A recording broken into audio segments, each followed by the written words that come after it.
An introduction to addiction. What is an addiction?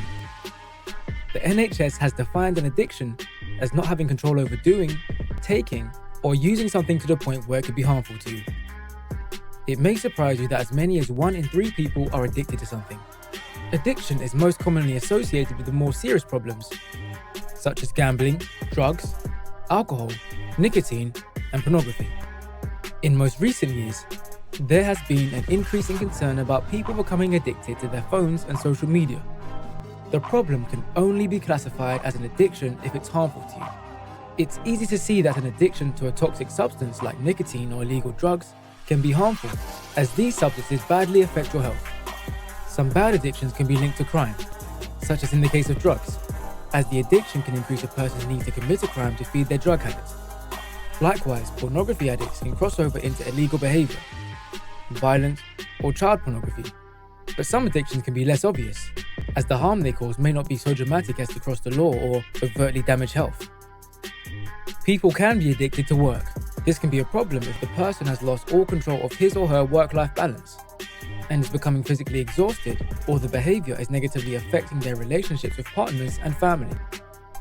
Another less obvious addiction can be computer gaming or computer use that absorbs all a person's time, causing them to neglect their personal hygiene, social life, or even stop leaving the house in some cases. What causes addiction? There are lots of reasons why addiction begins. In the case of substances like drugs, they can affect you physically and mentally. These feelings can be so enjoyable and create a powerful urge to use the substance again. Gambling may result in a similar mental high after a win, followed by a strong urge to try again and recreate that feeling. This can develop into a habit that becomes very hard to stop.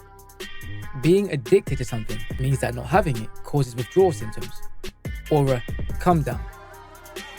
Because this can be unpleasant, it's easier to carry on having or doing what you crave, and so the cycle continues. Often an addiction gets out of control because you need more and more to satisfy a craving and achieve the high craved. Some studies suggest that addiction is genetic, but environmental factors, such as being around people with addictions, are also thought to increase the risk because they can desensitize and expose people to behaviors that become normalized. An addiction can be a way of blocking out difficult issues, such as past trauma or abuse. Unemployment and poverty can trigger addiction, along with stress and emotional or professional pressure. So how can a person overcome addiction? The 3 key factors to overcoming addiction are abstinence, which requires the person to cut out the substance or behavior. It's not realistic for an addict to just cut down. Many people think that they can get in control and just recreationally use, but that's just not realistic. Getting away. This means cutting out the people you had the substance or behavior with, not going to the places you did it, or having anything to do with that lifestyle. It can be hard to cut out friends or even family that you care for, but if a person is to survive addiction, they can't be around people with the same addiction. It's not realistic for a recovering drug addict to continue to watch a friend use drugs. The situation is too high risk. The third is employment. This should be a number 1 priority, as it's proven to be the most successful change a person can make to maintain long-term recovery from addiction. Employment makes good use of our time. It gives you structure, stability, and puts you around others that are a positive influence. Every person is different and has different ways of coping with addiction. Some people thrive on a gym, and others need group meetings like AA, NA, or Smart Recovery. All these offer support meetings all over the country. The 12 steps of AA have been one of the most successful routes to recovery for millions of people worldwide.